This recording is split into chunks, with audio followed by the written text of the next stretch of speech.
America భయపడుతోంది ఏంటంటే యుద్ధానికి సంబంధించి తాము కూడా దిగితే ఖర్చు విపరీతంగా పెరుగుతుంది.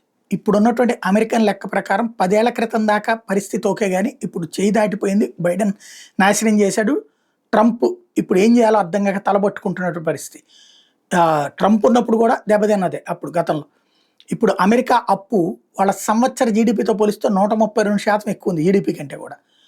ఇప్పుడు అమెరికన్లు చేసేటటువంటి సంపాదన అంటే అంత మాత్రం లాక్కోవడం ఏముండదు, కానీ తీవ్రమైనటువంటి ఆర్థిక సంక్షోభంలో ఉంది. ఇది కంటిన్యూ అయితే యుద్ధం కనుక సీరియస్ అయ్యి ఇప్పుడు అర్జెంటుగా ఇజ్రాయెల్ ఇరాన్ వార్ ఆగిపోవాలి. ఇరాన్లో ఆయిల్ని మింగాల.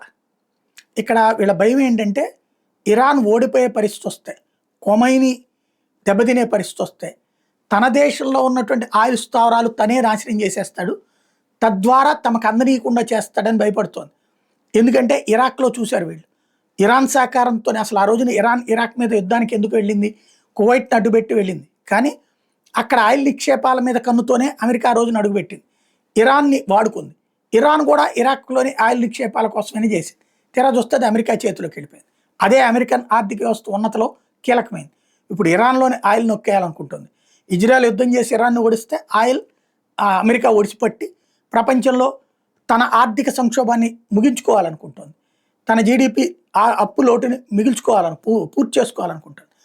ఇలాంటి దశలో అదంతా నాశనం అయితే ఎట్లా అన్న భయమే దాన్ని వెంటాడుతుంది.